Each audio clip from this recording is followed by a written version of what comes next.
तेलंगाना राज्य सरकार का टीसेट चैनल में हिंदी अध्यापक भर्ती परीक्षा हेतु मार्गदर्शन कार्यक्रम में आपका स्वागत है। इस भर्ती परीक्षा के संदर्भ में जो पाठ्यक्रम निर्धारित किया गया है, इस पाठ्यक्रम में जो कंटेंट भाग है, इसके अंतर्गत हम प्रस्तुत कार्यक्रम के द्वारा चर्चा करेंगे भिन्नार्थ, विलोम या विपरीतार्थ, एकार्थी, पर्यायवाची, इस प्रकार शब्दों के संदर्भ में हम लोग जानकारी प्राप्त करेंगे। सबसे पहले मित्रों ध्यान दीजिए, जो कंटेंट भाग है इसमें साहित्य के अलावा जो भाषा से संबंधी जितने तत्वों के बारे में दिया गया है, तो इन तत्वों में कई प्रकार के विषय दिए गए हैं। अंतिम इकाई अगर देखेंगे आप, अनुवाद से संबंधित दिया गया है, अनुवाद का अर्थ, प्रकार, इस प्रकार दिया है। फिर उससे पहले भाषा के तत्व या भाषा के संदर्भ में भाषा भेद जो दिया गया है, इसमें कई प्रकार विषय रखे हैं।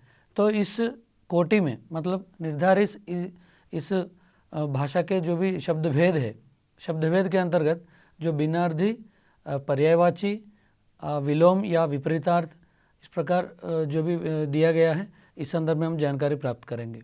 लेकिन इस विषय को लेकर परीक्षा में किस प्रकार के प्रश्न आते हैं, इस पर भी हम लोग ध्यान देंगे। सबसे पहले हम आप लोगों की नज़र इस पर आकर्षित करना चाहता हूँ कि शब्द क्या है। सबसे पहले हम ध्यान देंगे शब्द किसको कहते हैं हम लोग। तो ऐसा स्वतंत्र वर्ण समूह जिसका एक निश्चित अर्थ हो, शब्द कहलाता है। मतलब वर्णों का समूह, ध्वनियों का समूह होना चाहिए, समूह से एक शब्द बनना चाहिए, शब्द के लिए निश्चित अर्थ होना चाहिए, तभी हम उसको शब्द कहते हैं। उदाहरण के लिए देखेंगे, जैसे कई शब्द ले सकते हैं हम, कमल, घर, मनुष्य इत्यादि जो हैं शब्द के लिए उदाहरण हैं।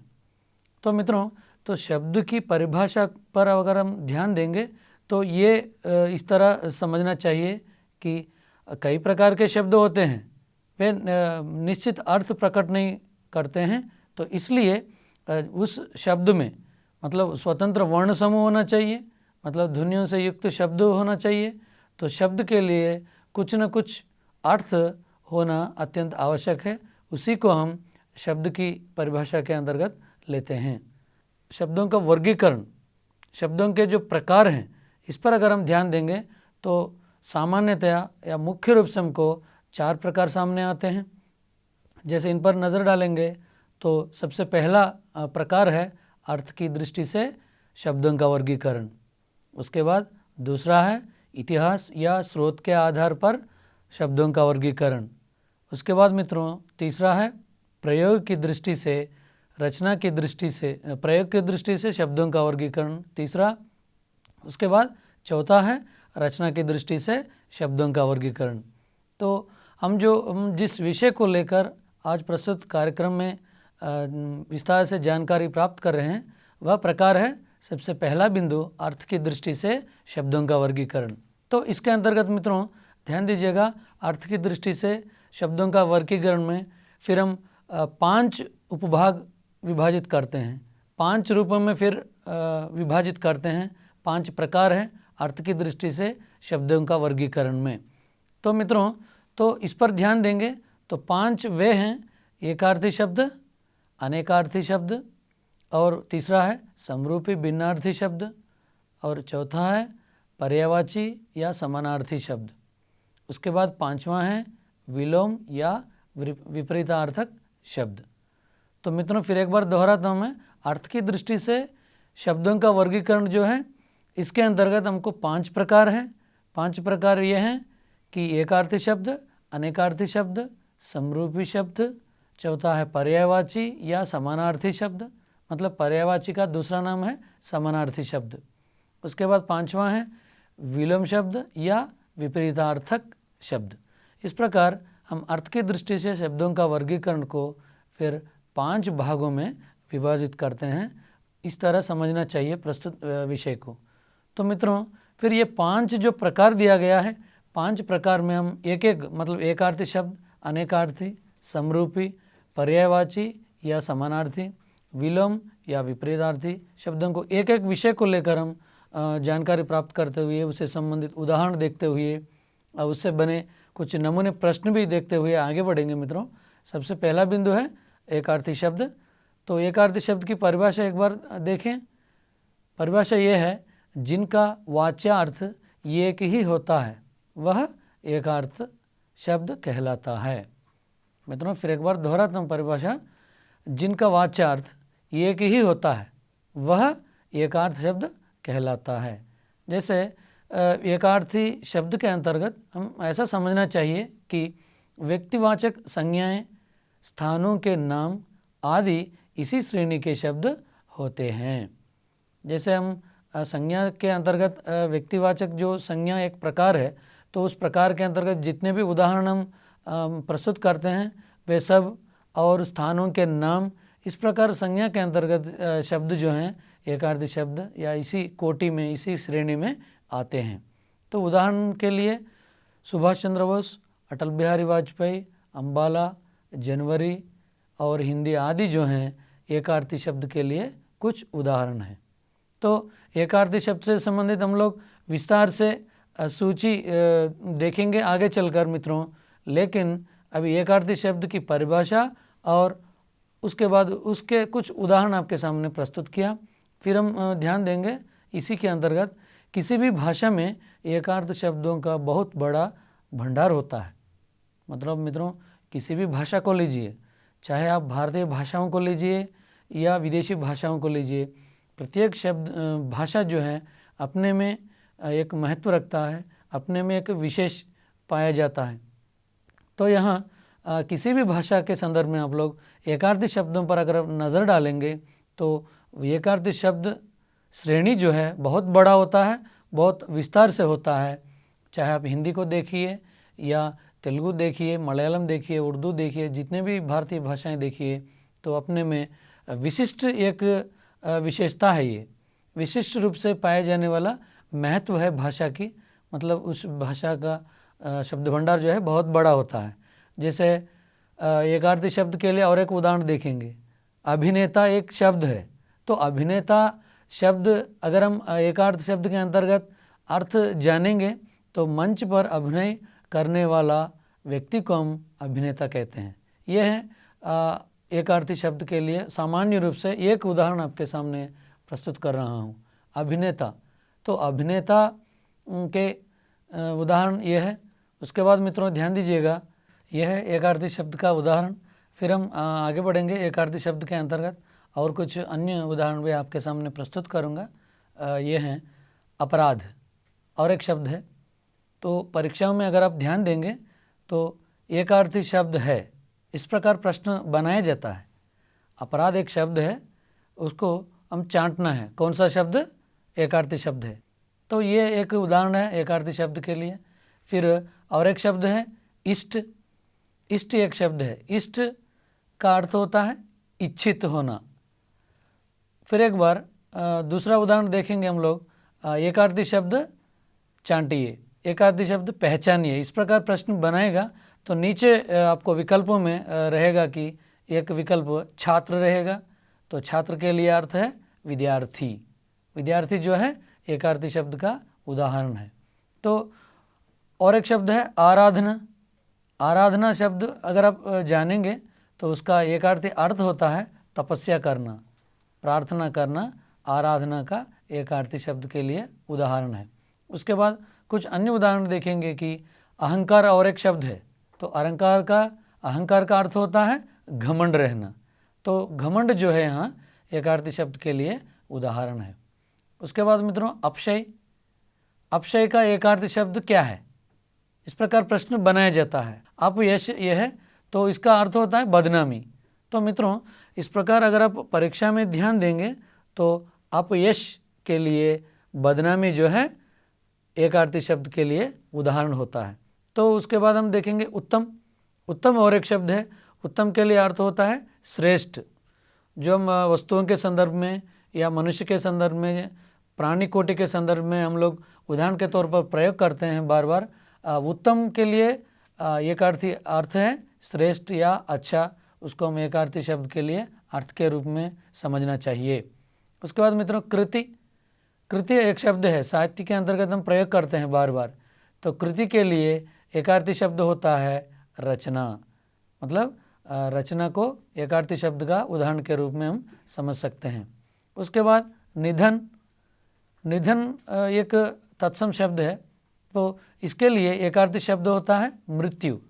हम कई बार आदर सूचक शब्दों के अंतर्गत जब हम कोई सामग्री में पढ़ते हैं या लिखते हैं, निधन शब्द को सबसे ज़्यादा प्रयोग करते हैं, क्योंकि कोई आदर सूचक या कोई हमसे बड़े लोगों के संदर्भ में अर्थ प्रकट करने के लिए निधन शब्द का प्रयोग करते हैं। तो मित्रों, निधन शब्द के लिए एकार्थी शब्द होता है मृत्यु। उसके बाद और कुछ शब्दों पर ध्यान देंगे मित्रों। यहाँ निपुण एक शब्द है, तो निपुण शब्द के लिए एकार्थी शब्द क्या होता है? कुशलता या कुशल। यह कुशल जो है एकार्थी शब्द के लिए उदाहरण है। तो यहाँ मित्रों ध्यान दीजिए, प्रश्न इस रूप में बनाता है प्रतियोगिता परीक्षाओं में, खास करके अध्यापक भर्ती परीक्षाओं के संदर्भ में कोई इस शब्द को किसी वाक्य के रूप में प्रयोग करता है। जैसे निपुण से संबंधित हमारे 6वीं से लेकर 10वीं तक पाठ्य पुस्तकों में किसी पाठ में अगर प्रयोग किया हो, तो उस पाठ से संबंधित एक वाक्य देते हैं। तो वाक्य में इस निपुण शब्द के नीचे रेखांकित करके फिर नीचे प्रश्न बनाता है कि रेखांकित शब्द का एकार्थी शब्द क्या है। तो इस प्रकार अनुप्रयुक्त के रूप में 2012 या उससे पहले जितने भी पुराने प्रतियोगिता परीक्षाएं हैं, तो उसमें थोड़ा सा प्रश्न पूछने के तरीकों में परिवर्तन आया है। तो इससे पहले क्या था कि एक शब्द पूछ लेते हैं, तो उस शब्द का या व्याकरणिक कोटि से संबंधित प्रश्न पूछे जाते हैं। लेकिन वर्तमान काल में एक वाक्य के रूप में या कुछ 3 या 4 पंक्तियों के रूप में एक अनुच्छेद दिया जा रहा है। तो अनुच्छेद में 1 या 2 शब्दों के नीचे रेखांकित करके प्रश्न बनाया जा रहा है। तो आप अगर 2012 डीएससी प्रश्न पत्र में देखेंगे तो इस प्रकार देखने को मिलेंगे। तो यहाँ भी वही बता रहा हूँ कि अनुप्रयुक्त के रूप में किसी एक वाक्य के रूप में प्रयोग करके पूछा जाता है कि निपुण शब्द का एकार्थी शब्द क्या हो सकता है। तो कुशल इसका उदाहरण है। उसके बाद मित्रों प्रणय और एक उदाहरण है एकार्थी शब्द के लिए। तो प्रणय के लिए अर्थ होगा दाम्पत्य। तो दाम्पत्य जो है प्रणय के लिए एकार्थी शब्द का उदाहरण है मित्रों। तो उसके बाद और एक शब्द है यातना। मतलब कई बार हम प्रयोग करते हैं, वह कई यातनाओं से गुजर कर जीवन यापन करता रहा। इस प्रकार कई बार हम देखते हैं उदाहरण के तौर पर। तो यातना से तात्पर्य है, यातना का एकार्थी शब्द का अर्थ है कष्ट, मतलब पीड़ा। जब कष्ट में रहते हैं हम लोग, जब पीड़ा में रहते हैं, तब ये यातना शब्द का प्रयोग करते हैं। तो यातना के लिए एकार्थी अर्थ क्या है? कष्ट। उसके बाद सम्राट एक शब्द है। तो सम्राट के लिए एकार्थी शब्द क्या होगा? हम जानते ही हैं, सम्राट या नरेश भी कहते हैं कभी कभी, राजा इसका अर्थ है। तो इस प्रकार मित्रों प्रत्येक विषय को अगर हम विश्लेषण करते हुए अध्ययन करेंगे या चर्चा करते हुए अध्ययन करेंगे व्याकरण के संदर्भ में, अत्यंत आसान होगा। जो भी हमारे मन में शंकाएं होते हैं दूर होते हैं। तो उसके बाद अनेकार्थी शब्द, एकार्थी शब्द के अंतर्गत बस इतना ही उदाहरण है। अगर हम ज़्यादा उदाहरण भी प्रस्तुत कर सकते हैं, लेकिन समय की सीमा है, अन्य विषयों पर भी जाना है। तो मित्रों एकार्थी शब्द के लिए उदाहरण है। उसके बाद मित्रों ध्यान देंगे, दूसरा उदाहरण है, दूसरा प्रकार है अनेकार्थी शब्द। जैसे हम लोग अर्थ के आधार पर शब्दों का वर्गीकरण के अंतर्गत 5 प्रकार बताए हैं। तो 5 प्रकार में दूसरा प्रकार है अनेकार्थी शब्द। तो अनेकार्थी शब्द की परिभाषा पर अगर हम ध्यान देंगे, जिस शब्द से एक से अधिक अर्थ हों अनेकार्थी शब्द कहलाता है। मतलब उस शब्द में ही अर्थ निहित हैं। अनेकार्थी, अनेक प्लस अर्थी, मतलब अनेक अर्थ प्रस्फुटित होने वाला शब्द को हम अनेकार्थी शब्द कहते हैं। परिभाषा एक बार दोहराऊंगा, जिस शब्द से एक से अधिक अर्थ प्रकट होते हैं उसको हम अनेकार्थी शब्द कहते हैं। तो मित्रों अनेकार्थी शब्द प्रत्येक भाषा में अनेक ऐसे शब्दों से भंडार होता है जिनके एक से अधिक अर्थ प्रकट होते हैं। मतलब कई बार इस तरह के शब्द देखते हैं हम लोग, खास करके हम लोग काव्य साहित्य के अंतर्गत, कविता के अंतर्गत हम एक शब्द के लिए 2 या 3 अर्थ, मतलब 2 से अधिक अर्थ प्रकट होने वाले शब्द, कई प्रकार के शब्द देखने को मिलते हैं साहित्य के अंतर्गत। तो प्रत्येक भाषा में अनेक ऐसे शब्द होते हैं जिनके एक से अधिक अर्थ प्रकट होते हैं। तो उसके बाद अनेक अर्थ के अंतर्गत हम थोड़ा विस्तृत जानकारी प्राप्त करेंगे। तो ये शब्द जो हैं प्रसंग बदलने पर अलग अलग अर्थ प्रकट करते हैं, अलग अलग अर्थ देते हैं। कैसे? अगर आप अलंकार में जाएंगे, अलंकार में कई ऐसे अलंकार हैं, उस एक अलंकार के लिए 2 या 3 अर्थ प्रकट होते हैं। कभी कभी रूपक अलंकार में भी देखने को मिलेंगे इस प्रकार के उदाहरण, या यमक अलंकार में भी मिलेंगे मित्रों। तो इसलिए ये जानना जरूरी है कि प्रत्येक शब्द के लिए कई भाषाओं में 2 से अधिक अर्थ प्रकट होते हैं, तो उन्हीं शब्द को हम अनेकार्थी शब्द कहते हैं। जैसे उदाहरण देखेंगे, एक शब्द है कल, हम हिंदी में प्रयोग करते हैं कल, समय सूचित करने के लिए। तो इस शब्द का अर्थ क्या होता है? पिछला दिन भी होता है मित्रों, फिर हम जानते ही हैं, सामान्य जानकारी है, अगला दिन भी होता है। इसके साथ साथ और भी अर्थ हैं यहाँ, कम लोग जानते हैं। जैसे शोर के रूप में भी प्रयोग करते हैं कल को, जैसे अगर आप साहित्य में देखेंगे तो इस तरह का प्रयोग मिलेगा। उसके साथ साथ मित्रों मशीन के लिए और सुंदर के लिए भी कल शब्द का प्रयोग होता है। तो इस प्रकार हम अनेकार्थी शब्द के लिए उदाहरण आपके सामने प्रस्तुत किए। कल, तो कल से 5 अर्थ प्रकट हो रहे हैं। पिछला दिन, अगला दिन, शोर के लिए प्रयोग करते हैं, सुंदर के लिए भी प्रयोग करते हैं, मशीन के लिए भी हम ये कल शब्द का प्रयोग करते हैं मित्रों। तो इसलिए ये जानना जरूरी है आप लोगों के लिए कि ये अनेकार्थी शब्द में सबसे ज़्यादा बड़ी समस्या आती है, क्योंकि जब हम प्रयोग करते हैं तभी मालूम होता है कि ये शब्द के लिए ये अर्थ हैं। तो कुछ नमूने उदाहरण भी आपके सामने प्रस्तुत करूंगा मित्रों। तो आगे बढ़ेंगे अनेकार्थी के अंतर्गत। इस तरह और एक शब्द आपके सामने उदाहरण के तौर पर प्रस्तुत करूंगा कि अंक एक शब्द है। तो अंक के लिए कई अर्थ प्रकट होते हैं, जैसे संख्या के रूप में, ये सामान्य जानकारी है। उसके बाद गोद के लिए भी प्रयोग होता है अंक, अध्याय के लिए भी प्रयोग होता है, चिन्ह के लिए भी प्रयोग होता है, फिर नाटक का अंक के रूप में भी प्रयोग होता है अंक शब्द को। मतलब जब हम नाटक पढ़ते हैं, कोई जयशंकर प्रसाद जी का अगर आप स्कंदगुप्त पढ़ेंगे तो उसमें पहला अंक, दूसरा अंक, तीसरा अंक इस प्रकार रहता है। अगर आप तेलुगु साहित्य के अंतर्गत नाटक पढ़ेंगे तो वहाँ भी मित्रों आपको अंक के रूप में देख सकते हैं। तो इसलिए अंक शब्द के लिए इस तरह कई अनेक अर्थ हैं। तो उसके बाद एक अक्षर शब्द है। तो अक्षर के लिए नष्ट ना होने वाला, तो अक्षर के लिए ईश्वर के रूप में भी प्रयोग होता है मित्रों। इस तरह और वर्ण के लिए भी अक्षर का प्रयोग होता है। तो ये 3 अर्थ प्रकट होते हैं अक्षर के संदर्भ में। उसके बाद अपवाद एक शब्द है। तो अपवाद के लिए अगर आप ध्यान देंगे तो सबसे सामान्य अर्थ तो निकलेगा निंदा करना किसी के ऊपर। तो ये अपवाद के लिए निंदा, उसके बाद कलंक भी अर्थ प्रकट होता है, नियम के विरुद्ध भी प्रकट होता है अपवाद के लिए अर्थ। इसको हम अनेकार्थी शब्द कहते हैं। तो इस तरह अज एक शब्द है। अज का अर्थ है ब्राह्य, तो शिव, बकरा, इस प्रकार भी अर्थ प्रकट होते हैं अनेकार्थी शब्द के अंतर्गत। फिर उसके बाद अपेक्षा एक शब्द है अनेकार्थ के लिए अंतर्गत। तो अपेक्षा के लिए सामान्य अर्थ निकलता है आवश्यकता, मतलब कुछ हम इच्छा प्रकट करना। तो तुलना के रूप में भी अपेक्षा प्रयोग करते हैं, आशा के लिए भी प्रयोग करते हैं, अभी बताया था। तो इस तरह अपेक्षा जो शब्द है, तो इस शब्द के अंतर्गत 3 प्रकार के अनेक अर्थ प्रकट होते हैं। एक आशा, मतलब किसी से हम अपेक्षा करते हैं, मतलब आशा करते हैं, कुछ उम्मीद करते हैं, तो इस अर्थ में प्रयोग करते हैं। उसके बाद आवश्यकता के संदर्भ में भी अपेक्षा का प्रयोग होता है। इस तरह तुलना के लिए भी, कोई 2 वस्तुओं या 2 मनुष्यों के बीच जब हम तुलना करते हैं तब ये अपेक्षा शब्द का प्रयोग होता है अनेकार्थी शब्द के अंतर्गत।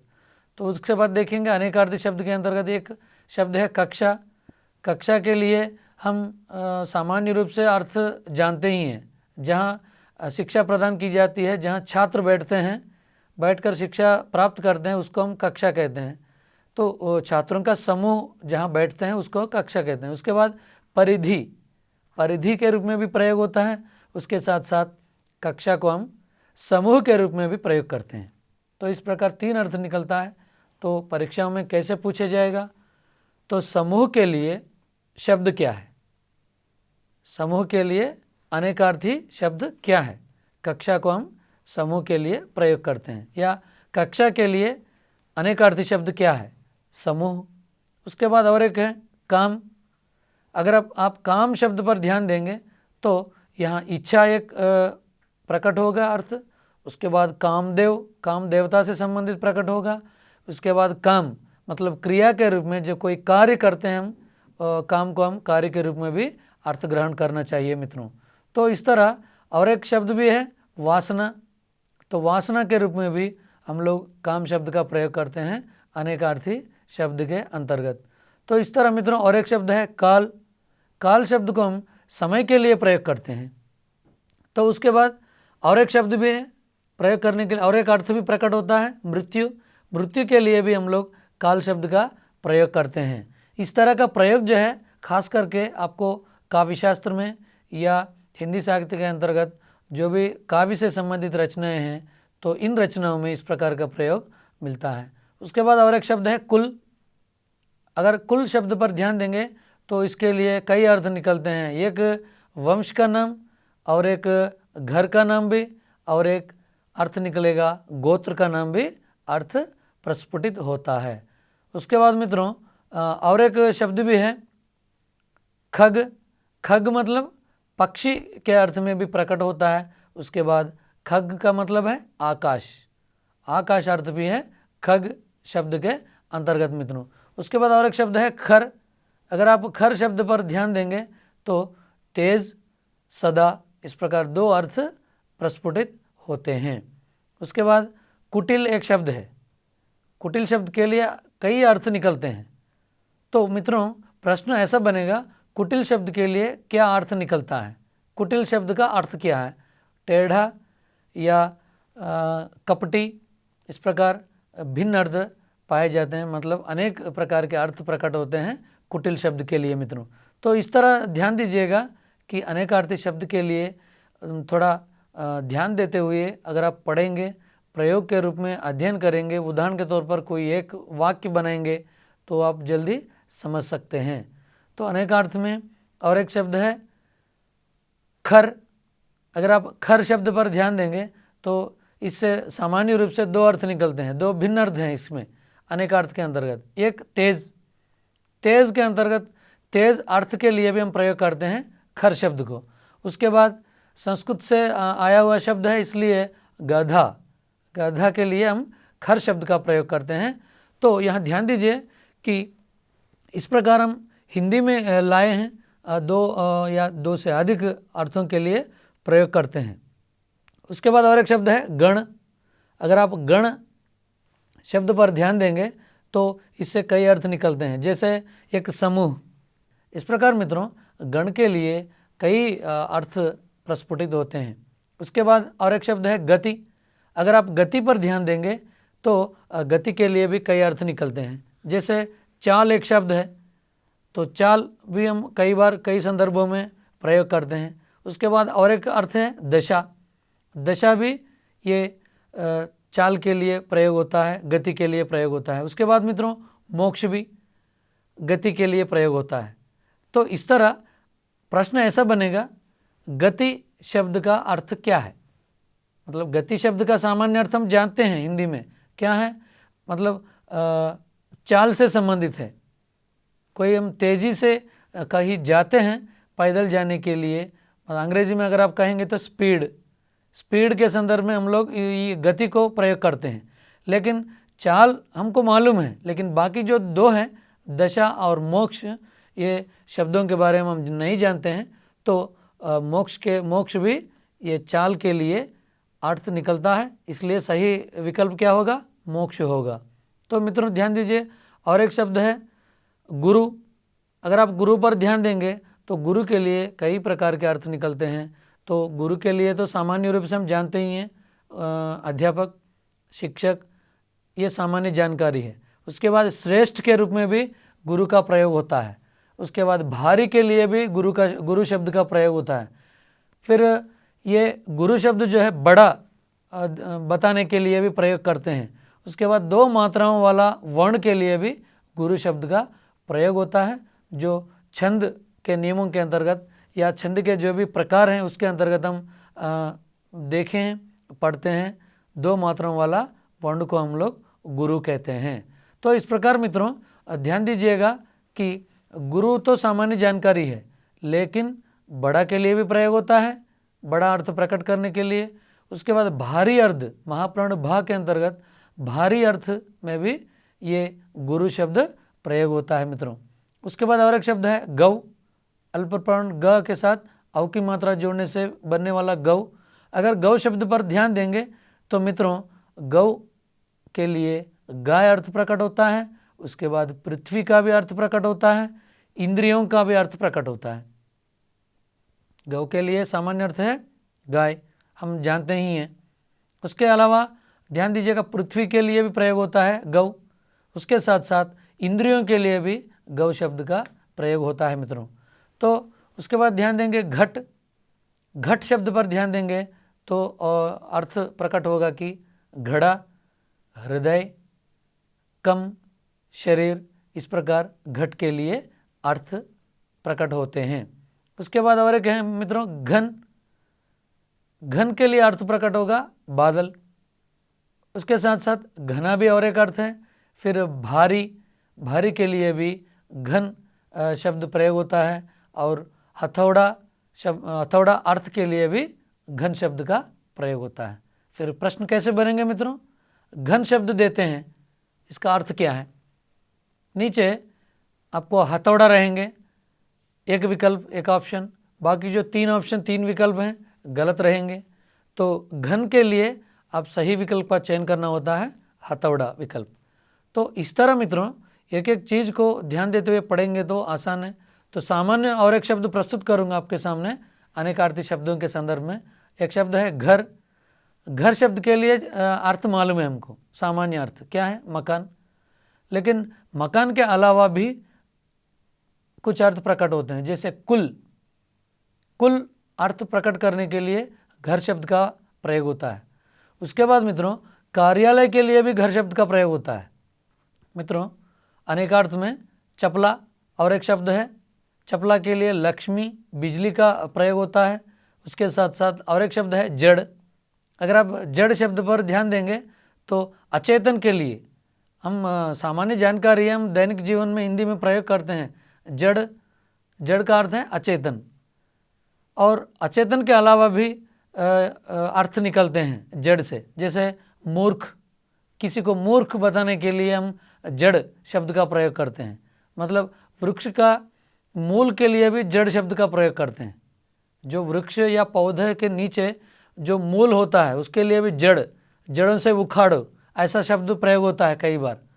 तो इस तरह मित्रों जड़ के लिए अचेतन वस्तुओं या प्राणियों के लिए हम प्रयोग करते हैं जड़। उसके बाद जवान और एक शब्द है, जवान के लिए वीर, युवक, युवक के रूप में हम लोग प्रयोग करते हैं प्रायः दैनिक जीवन में, रोज़मर्रा के जीवन में। युवक का अर्थ है जवान। तो इसके अलावा जवान और युवक के अलावा अर्थ प्रकट होते हैं जवान से, जैसे सैनिक, सैनिक के लिए हम जवान शब्द का प्रयोग करते हैं। अक्सर आप प्रयोग करके देखिए, जवान से एक युवक का अर्थ प्रकट होता है और जवान सैनिक के लिए प्रयोग होता है। वो भारतीय जवान है, वह BSF जवान है, इस प्रकार हम प्रयोग करते हैं मित्रों। तो वायुसेना का जवान है, इस प्रकार प्रयोग मिलता है अक्सर। तो इस तरह योद्धा के लिए भी प्रयोग होता है। उसके साथ साथ मित्रों जवान शब्द जो है वीर के लिए भी प्रयोग होता है। तो इस तरह कई शब्द हैं। तप, अगर आप शब्द तप शब्द पर ध्यान देंगे तो सामान्य जानकारी है साधना, मतलब तपस्या करना, साधना करना। तो इसके अलावा भी अर्थ प्रकट होते हैं तप के लिए, जैसे गर्मी एक शब्द है, तप, तापमान, तापमान में जो तप शब्द है उसका अर्थ है गर्मी। तो मित्रों इस तरह तप शब्द जब प्रयोग करते हैं तो साधना के अर्थ में भी प्रयोग करते हैं, तो गर्मी के अर्थ में भी प्रयोग करते हैं, अग्नि के अर्थ में भी प्रयोग करते हैं और धूप के अर्थ में भी प्रयोग करते हैं तप शब्द को मित्रों। तो यहाँ ध्यान दीजिएगा तार और एक शब्द है, तो तार शब्द देते हैं नीचे विकल्प रहेंगे कि उद्धार के अर्थ में भी प्रयोग करते हैं हम लोग, लोहे का तार के अर्थ में भी प्रयोग करते हैं, चाशनी का तार या तार घर का तार। इस प्रकार तार शब्द को लेकर हम लोग कई अर्थों में प्रयोग करते हैं। उसके बाद और एक शब्द है मित्रों तारा, सामान्य रूप से है तारा मतलब नक्षत्र। तो तारा के लिए अर्थ होता है नक्षत्र, फिर नक्षत्र के अलावा भी अर्थ प्रकट होते हैं तारा शब्द से, जैसे आंखों की पुतली, आंखों की पुतली के लिए भी हम प्रयोग करते हैं। तो इस प्रकार मित्रों और एक शब्द है ठाकुर को लेंगे। अगर आप ठाकुर शब्द को अगर आप लेंगे अनेकार्थी शब्दों के अंतर्गत, जैसे सामान्य रूप से जानकारी है स्वामी के रूप में हम प्रयोग करते हैं, जो जिसके पास संपत्ति ज़्यादा है उसको हम ठाकुर कहते हैं। तो उस समय प्राचीन काल के समय में अगर आप देखेंगे तो ठाकुर शब्द प्रयोग होता है कई बार। तो ठाकुर का अर्थ ये होगा कि स्वामी, मतलब उसके पास कई लोग नौकरी ये काम करते हैं, तो इस प्रकार प्रयोग होता है स्वामी के रूप में। इसके अलावा भी अर्थ हैं मित्रों ठाकुर का, देवता के रूप में भी प्रयोग करते हैं ठाकुर शब्द को। तो देवता जो है ठाकुर के लिए अनेकार्थी शब्दों के अंतर्गत उसका अर्थ है। जैसे ठाकुर शब्द दिया है, मतलब ठाकुर से बना हुआ एक वाक्य दिया है समझिए उदाहरण के तौर पर, तो ठाकुर के नीचे रेखांकित करेंगे तो उसके बाद विश्लेषण करेगा कि रेखांकित शब्द का अनेकार्थी शब्द पहचानिए, ये क्वेश्चन है। मतलब ठाकुर शब्द बना हुआ कोई एक वाक्य देते हैं, तो ठाकुर के नीचे रेखांकित शब्द लिखा होता है, तो वहाँ दिया सूचना इस तरह दिया जाएगा कि ठाकुर शब्द का अनेकार्थी शब्द क्या है। तो वहाँ ये स्वामी इस तरह के नहीं रहेंगे, आपको सिर्फ देवता रहेंगे। उसके अलावा 3 जो हैं गलत विकल्प होते हैं। तो मित्रों वहाँ आप क्या चांटना है, देवता शब्द का चांटना है, जो हम नहीं जानते हैं, बिल्कुल कल्पना भी नहीं करते हैं कि ठाकुर शब्द का अर्थ देवता है। तो इस प्रकार बनेंगे। और भी हैं, क्षत्रिय के लिए भी ठाकुर का प्रयोग होता है मित्रों, ईश्वर के लिए भी ठाकुर का प्रयोग होता है। जैसे देवता शब्द का प्रयोग किया है, देवता जैसे हम ठाकुर के लिए प्रयोग करते हैं अर्थ के रूप में, तो ये ठाकुर के लिए और एक अर्थ भी प्रकट होता है, ईश्वर भगवान के लिए भी ठाकुर शब्द का प्रयोग होता है। तो इस प्रकार समझना चाहिए। और एक शब्द है तीर। मित्रों इस तीर शब्द से संबंधित अर्थ पर अगर आप ध्यान देंगे तो एक क्या होगा, तीर, वह तीर चलाया, राम ने तीर चलाया या कोई राजा ने तीर चलाया। तो इस प्रकार तीर से मतलब क्या है, बाण के रूप में हम अर्थ ग्रहण करना चाहिए। तो बाण क्या है, सामान्य अर्थ है तीर का, लेकिन इसके अलावा भी अर्थ प्रकट होते हैं मित्रों, वह है किनारा। मतलब तीर, जैसे अगर आप दक्षिण भारत की भाषाओं में देखेंगे तो तीर शब्द का प्रयोग होता है। जैसे अगर आप तेलुगु में देखेंगे तीरांध्रा, तीर प्रदेशम, इस प्रकार शब्द प्रयोग होता है। मतलब तीर मतलब क्या है, किनारा, नदी या समुद्र का किनारा, उसका अर्थ में भी हम तीर शब्द का प्रयोग करते हैं। तो मित्रों तीर के लिए क्या होंगे, अनेकार्थी शब्द में एक बाण होगा और एक किनारा होगा। तो इस प्रकार तमाम सारे अर्थ हम देख सकते हैं। अगर आप पानी शब्द को ध्यान देंगे तो पानी के लिए क्या होगा, पीने का पानी मतलब जल। तो यमक का भी प्रयोग होता है, अर्थ के रूप में भी प्रयोग होता है मित्रों। तो इस तरह कई शब्द हम देखने को मिलता है। प्रकृति के लिए कुदरत अर्थ प्रकट होता है प्रकृति शब्द के लिए। उसके बाद मित्रों स्वभाव के लिए भी प्रयोग होता है प्रकृति, मतलब किसी व्यक्ति के लिए उसकी प्रकृति के संदर्भ में अगर हम बात करना चाहते हैं तो उसकी प्रकृति क्या है, प्रकृति मतलब क्या है यहाँ, स्वभाव। उसका स्वभाव के संदर्भ में जब हम बात करते हैं तब उसकी प्रकृति वैसी ही है, वो नहीं बदलता है। इस प्रकार हम कई बार हम प्रयोग करते हैं। तो मित्रों तो इस तरह अगर आप ध्यान देंगे तो कई शब्द मिलेंगे अनेकार्थ के अंतर्गत। दंड एक शब्द है, अगर आप दंड शब्द पर ध्यान देंगे तो सज़ा के अर्थ में हम समझ सकते हैं। लेकिन इसके अलावा और क्या शब्द होंगे, अनेकार्थी के अंतर्गत दंड के लिए सज़ा एक सामान्य रूप से अर्थ है। फिर इसके अलावा व्यायाम का एक प्रकार है, उसको हम दंड कहते हैं। फिर डंठल को भी दंड के अर्थ में समझना चाहिए। फिर डंडा के लिए भी ये शब्द प्रयोग होता है, दंड। ये क्या है? दंड मतलब क्या है? सजा एक है। तो उसके अलावा अर्थ प्रकट होते हैं। डंडा, डंडा के लिए भी प्रयोग करते हैं। जब हम व्यायाम करते हैं, एक्सरसाइज करते हैं, तो उसमें एक प्रकार की भंगिमा है, तो डंठल के लिए भी ये दंड शब्द का प्रयोग होता है। उसके बाद और एक शब्द है मित्रों, दर्शन। दर्शन शब्द का सामान्य अर्थ हो क्या होगा? देखना। तो देखने के अर्थ में हम लोग दर्शन शब्द का प्रयोग करते हैं। तो उसके अलावा अर्थ प्रकट होगा कि नेत्र, नेत्र के लिए भी हम लोग दर्शन शब्द का प्रयोग करते हैं। फिर उसके साथ साथ और एक शब्द प्रयोग होगा, अर्थ प्रकट होगा कि आकृति। तो आकृति के साथ साथ दर्शन शास्त्र का भी प्रयोग होता है मित्रों। तो ध्यान दीजिएगा कि ये दर्शन के लिए अनेक अर्थ हैं। तो उसके साथ साथ अगर आप दल शब्द पर ध्यान देंगे, समूह के लिए भी प्रयोग होता है, समूह के अर्थ में भी प्रयोग होता है, सेना के अर्थ में भी प्रयोग होता है, पत्ता के अर्थ में भी प्रयोग होता है मित्रों। तो तुलसी दल, तुलसी पेड़ से संबंधित जो पत्ता है उसके लिए हम लोग तुलसी दल कहते हैं। तो दल मतलब क्या है? यहाँ पत्ता। बहुत इंपॉर्टेंट है। ये दल शब्द को लेकर प्रतियोगिता परीक्षा में पूछा गया है। अनेकार्थी शब्द के अंतर्गत दल शब्द का अर्थ क्या है? दल के लिए हमको मालूम है, समूह के रूप में कोई सेना से संबंधित दल, या कोई छात्रों से संबंधित, या हड़ताल करने वालों से संबंधित, जब हम उस संदर्भ में दल शब्द का प्रयोग करते हैं मित्रों। और लेकिन इसके अलावा भी प्रयोग होता है कि पत्ते के अर्थ में भी प्रयोग होता है।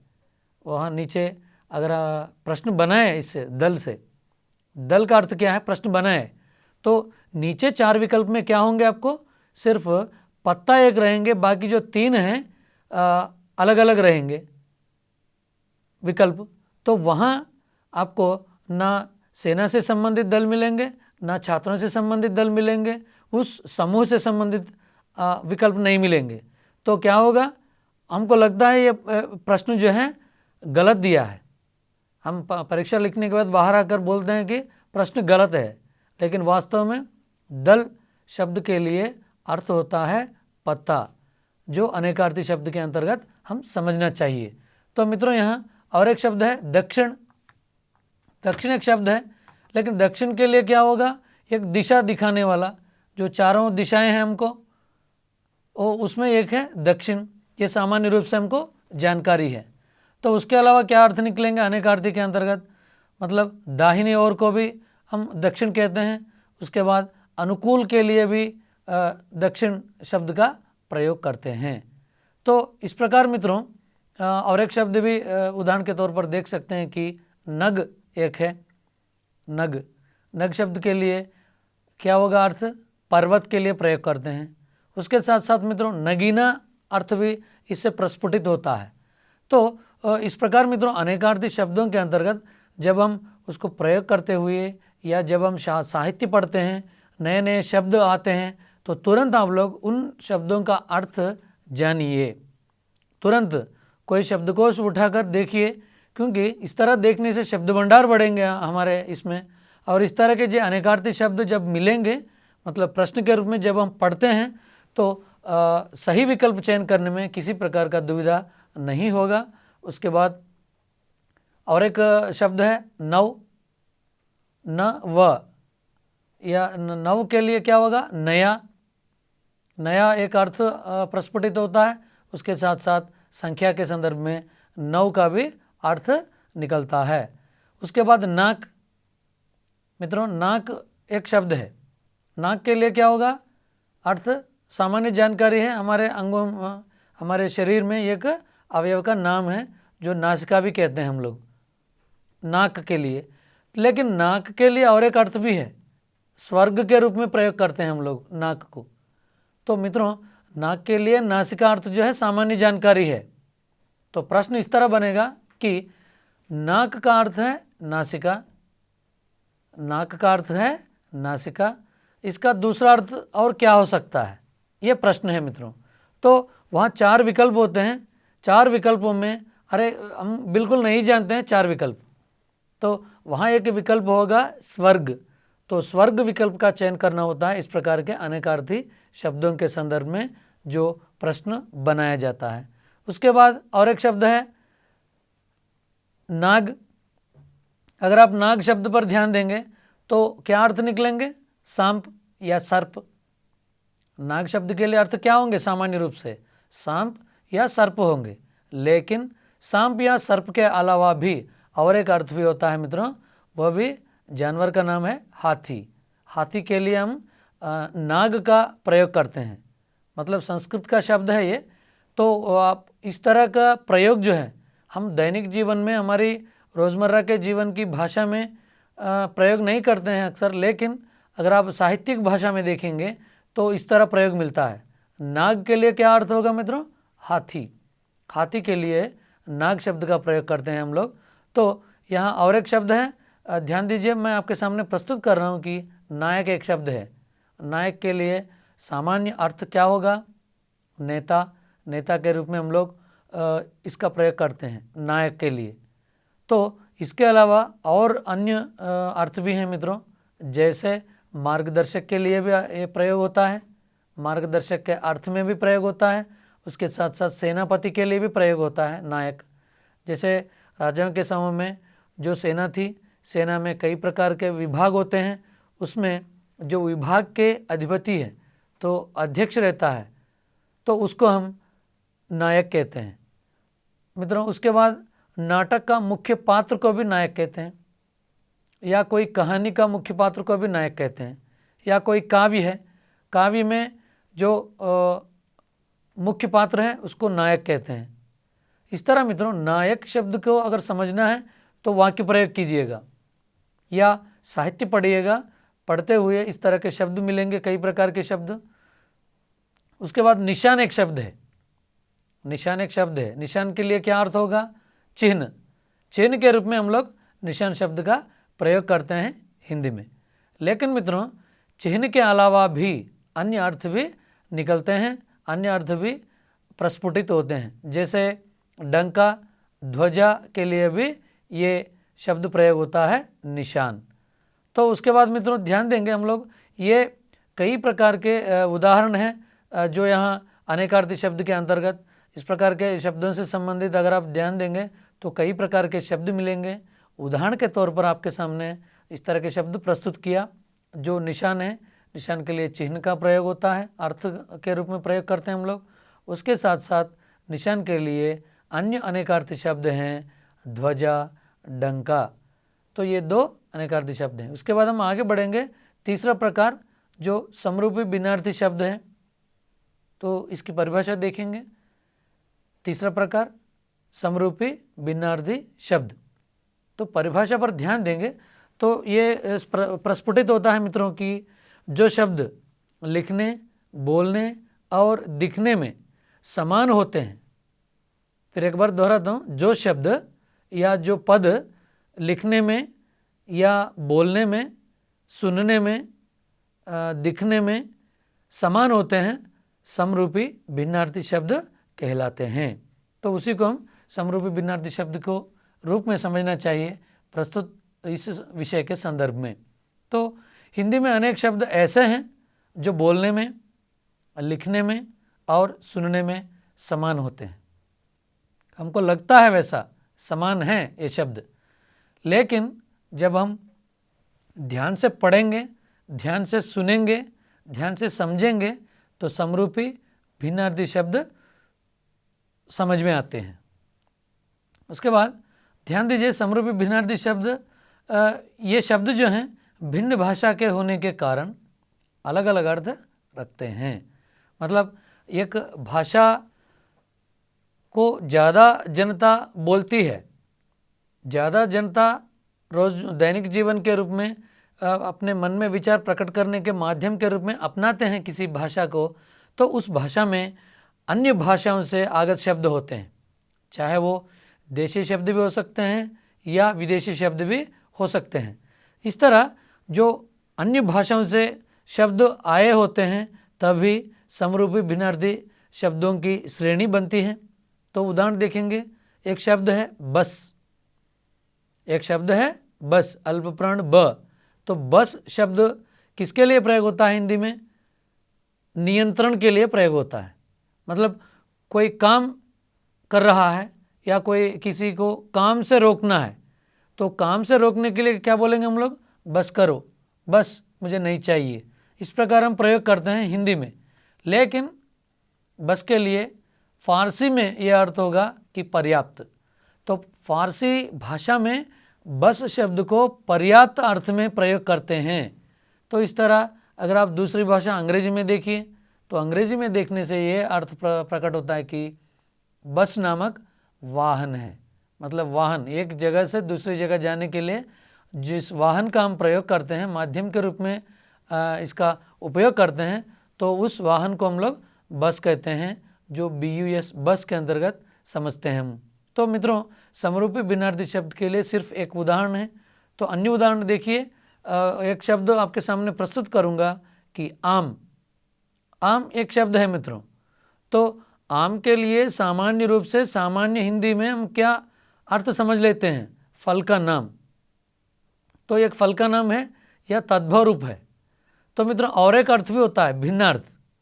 तो सामान्य के लिए प्रयोग होता है, जैसे आम आदमी, आम जनता, आम जीवन में।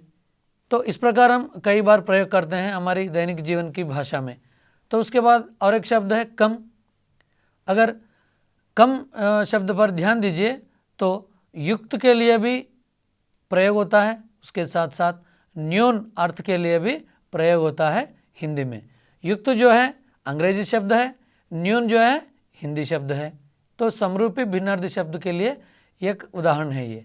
उसके बाद और एक शब्द है काम। तो कामदेव के लिए हम प्रयोग करते हैं काम। संस्कृत भाषा से आगत शब्द है, हिंदी में भी प्रयोग होता है काम। तो उसके बाद और एक शब्द है काम के लिए समरूपी भिन्नार्थी के लिए उदाहरण कर्म तद्भव रूप है।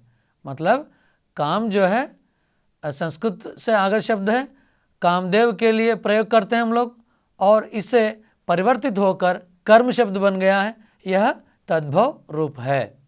उसके बाद मित्रों ध्यान दीजिए, फूल, महाप्राण फ से बना एक शब्द है फूल। तो फूल पर ध्यान देंगे तो पुष्प हिंदी में प्रयोग होता है मित्रों। उसके साथ साथ मूर्ख व्यक्ति के लिए भी हम लोग प्रयोग करते हैं, जैसे FOOL फूल। फूल क्या है? अंग्रेजी शब्द है। तो यह क्या है? सुनने के लिए समान लगते हैं, चाहे किसी भाषा का शब्द हो। इसलिए हम यहाँ इस संदर्भ में चर्चा कर रहे हैं। आप अंग्रेजी भाषा शब्द वर्तनी आपके सामने प्रस्तुत कर रहा हूँ, लेकिन इस तरह मत समझिएगा कि हमको सुनने के लिए हमारी हिंदी भाषा के बराबर ध्वनि, समान ध्वनि प्रयोग होता है। जैसे फूल, फूल शब्द का अर्थ क्या है हिंदी में? पुष्प के लिए प्रयोग करते हैं हिंदी में। तो FOOL फूल क्या है? अंग्रेजी में मूर्ख व्यक्ति के लिए प्रयोग करते हैं। तो समान रूप से जब हम सुनते हैं तो उस तरह के शब्दों को समानार्थी समरूपी भिन्नार्थी शब्द कहते हैं। तो मित्रों ध्यान दीजिएगा कि समरूपी भिन्नार्थी शब्दों में हम विदेशी शब्दों को भी लेते हैं, क्योंकि सुनने में समीपता है दो शब्दों में। तो इस प्रकार हम लोग ध्यान देंगे तो और एक शब्द देख सकते हैं उदाहरण के लिए। और एक शब्द है सब, हिंदी में स ब, अल्पप्राण ब, सब। सब के लिए क्या अर्थ निकलेगा? सारा, पूरा, पूरा अर्थ में हिंदी में प्रयोग करते हैं। अगर आप अंग्रेजी में देखिए सब, SUB, इसका मतलब क्या है? उप, उप के अर्थ में हम लोग प्रयोग करते हैं हिंदी में। तो इस प्रकार अर्थ प्रस्फुटित तो होते हैं समरूपी भिन्नार्थी शब्द के अंतर्गत। तो इस तरह अगर आप देखेंगे अंश, अंश, अंश, ध्यान देंगे तो अंश के लिए क्या होगा अर्थ? भाग। अंश के लिए क्या होगा? कंधा। तो इस तरह ध्यान देंगे तो कई प्रकार के शब्द हमारे सामने प्रस्तुत होते हैं। उसके बाद अभय एक शब्द है। अभय के लिए क्या अर्थ होगा? निडर। निडर के अर्थ के रूप में हम समझ सकते हैं। उसके बाद उदय, उभय, उभय मतलब क्या है? दोनों। अभय, उभय, दोनों में समीपता है। तो अभय का अर्थ क्या होगा? निडर। उभय का क्या अर्थ होगा? दोनों। ये क्या है? समरूपी भिन्नार्थी शब्द के लिए उदाहरण है। उसके बाद अनुसार, अनुसार, अनुस्वार, इस प्रकार दो शब्द हैं। अनुसार क्या है? अनुरूप, उसके अनुसार, उसके अनुरूप, इस अर्थ में प्रयोग करते हैं। उसके बाद क्या है मित्रों? अनुस्वार, जो हम बिंदी के रूप में शिरोरेखा के ऊपर देते हैं हिंदी भाषा के शब्दों में। तो इस तरह अगर आप ध्यान देंगे तो कई प्रकार के समरूपी भिन्नार्थी शब्द पाए जाते हैं। उसके बाद हम आगे बढ़ेंगे। चौथा, पर्यायवाची या समानार्थी शब्द सबसे ज़्यादा महत्वपूर्ण है इस कोटि में। पर्यायवाची या समानार्थी शब्द जो 6वीं से लेकर 10वीं तक हमारे हिंदी पाठ्य पुस्तकों में जो हम स्कूल में पढ़ाते हैं, इसमें कई प्रकार के पर्यायवाची या समानार्थी शब्द हमारे सामने आते हैं। तो समानार्थी शब्द की परिभाषा पर ध्यान देंगे मित्रों एक बार। एक ही अर्थ को प्रकट करने वाले अनेक शब्दों को पर्यायवाची या समानार्थी शब्द कहते हैं। फिर एक बार दोहराता हूँ, ध्यान दीजिएगा। एक ही अर्थ को प्रकट करने वाले अनेक शब्दों को पर्यायवाची या समानार्थी शब्द कहते हैं। एक ही अर्थ को प्रकट करते हैं लेकिन शब्द अनेक होते हैं। ध्यान दीजिए, पर्यायवाची या समानार्थी शब्द में क्या है? अर्थ एक ही है लेकिन शब्द अलग है। अगर आप विपरीत अर्थ में देखेंगे, भिन्न अर्थ में देखेंगे तो शब्द एक ही होता है लेकिन अर्थ ज़्यादा होंगे। तो यह है दोनों के बीच में अंतर। तो पर्यायवाची शब्द जो हैं प्रत्येक भाषा में शब्द होते हैं। आप किसी भाषा में देखिए, अंग्रेजी में देखिए, विदेशी भाषा में देखिए, पर्यायवाची शब्द मिलेंगे। अंग्रेजी में सिनोनिम्स कहते हैं हम। उदाहरण के लिए हिंदी में अगर आप जल शब्द को लेंगे तो जल के लिए कई प्रकार के पर्यायवाची शब्द होते हैं, जैसे नीर, पानी, वारी, इस प्रकार। प्राय हम पढ़ते रहते हैं इस प्रकार के शब्दों के पर्यायवाची शब्द। तो ध्यान दीजिए, कुछ पर्यायवाची शब्द आपके सामने प्रस्तुत करूँगा। अच्छा एक शब्द है। अच्छा के लिए कई प्रकार के पर्यायवाची शब्द भी हमारे सामने हैं। क्या है? शुभ, शोभन, उचित, उपयुक्त आदि जो हैं अच्छा के लिए पर्यायवाची शब्द कहलाते हैं। उसके साथ साथ अतिथि, अतिथि के लिए कई पर्यायवाची शब्द होते हैं मित्रों। अभ्यागत, आगंतुक, मेहमान, पाहुना, इस प्रकार कई शब्द प्रयोग होते हैं अतिथि के लिए। क्या है? अभ्यागत, मेहमान, आगंतुक आदि जो हैं अतिथि के लिए पर्यायवाची शब्द हैं। तो असुर, असुर के लिए क्या होंगे पर्यायवाची शब्द? तो असुर के लिए दानव, राक्षस, निशाचर, तमीचर, इस प्रकार के कई पर्यायवाची शब्द हमारे सामने प्रस्तुत हैं। तो आकाश पर अगर आप ध्यान देंगे, आकाश शब्द के लिए कई बार हम छोटी कक्षाओं की पाठ्यपुस्तक में पढ़ते हैं आकाश। तो आकाश के लिए अंबर, गगन भी प्रयोग होता है, नभ भी प्रयोग होता है, व्योम, अनंत, आसमान, शून्य का भी प्रयोग होता है। तो मित्रों, नभ का पर्यायवाची क्या है? तो नीचे 4 विकल्प में आपको शून्य एक विकल्प होगा, बाकी जो 3 हैं गलत विकल्प होते हैं। लेकिन आकाश का अर्थ होता है, आकाश का पर्यायवाची है कि शून्य भी है। तो इसलिए और एक शब्द है हम दैनिक जीवन में प्रयोग करते हैं, आग। आग शब्द के लिए कई प्रकार के पर्यायवाची शब्द होते हैं, जैसे अग्नि, वाहिन, ज्वाला, अनल, पावक, इस प्रकार कई पर्यायवाची शब्द होते हैं। तो मित्रों ध्यान दीजिएगा, कपड़ा और एक शब्द है। कपड़ा शब्द पर ध्यान देंगे तो कई पर्यायवाची शब्द होते हैं, वस्त्र, पट, वसन, चीर, अंबर, इस प्रकार कई प्रकार के पर्यायवाची शब्द प्रस्फुटित होते हैं। विलोम क्या है? इसकी परिभाषा पर नज़र डालेंगे कि कुछ शब्दों के युग्म ऐसे होते हैं जो परस्पर विरोधी होते हैं। मतलब शब्दों के युग्म ऐसे होते हैं परस्पर विरोधी होते हैं, ऐसे युग्म विलोम या विपरीतार्थक कहे जाते हैं। इस प्रकार के जो भी शब्द हैं विलोम कहते हैं, मतलब युग्म होना चाहिए। तो विलोम या विपरीतार्थक शब्दों को लेकर कई लोगों में कुछ दुविधा होता है इस विषय को लेकर, क्योंकि जानबूझकर हम लोग विलोम नहीं बनाना चाहिए, लेकिन उस शब्द से जो अर्थ निकलता है अर्थों से युक्त उसमें विपरीत होना चाहिए, मतलब परस्पर विरोधी अर्थ प्रकट होना चाहिए। इसलिए हम लोग इसको विलोम शब्द या विपरीतार्थक शब्द कहते हैं। कुछ लोग, हमारे मित्रों में भी कभी हम चर्चा करने के लिए भी मौका मिलता है कि कोई एक शब्द देते हैं, इसका विलोम बताइए। तो मित्रों, कई बार हम बताएं कि प्रत्येक शब्द के लिए हम लोग विलोम नहीं बना सकते हैं, लेकिन कुछ शब्द ऐसे होते हैं अर्थ की दृष्टि से उसमें विपरीत या विरोधी अर्थ प्रकट होता है, तभी उन युग्म शब्दों को हम लोग विलोम या विपरीत शब्द कहते हैं। ध्यान दीजिएगा, उदाहरण के लिए हम जानते ही हैं, सामान्य जानकारी बचपन से पढ़ते आ रहे हैं, सुख शब्द के लिए विरोधी अर्थ क्या होगा? दुख। इसलिए सुख और दुख जो हैं विलोम या विपरीत शब्दों के लिए सबसे सटीक और सारगर्भित उदाहरण है। तो मित्रों, ये सुख और दुख जो हैं परस्पर विरोधी अर्थ प्रकट करते हैं, इसलिए विलोम या विपरीत अर्थक के लिए ये उदाहरण है मित्रों।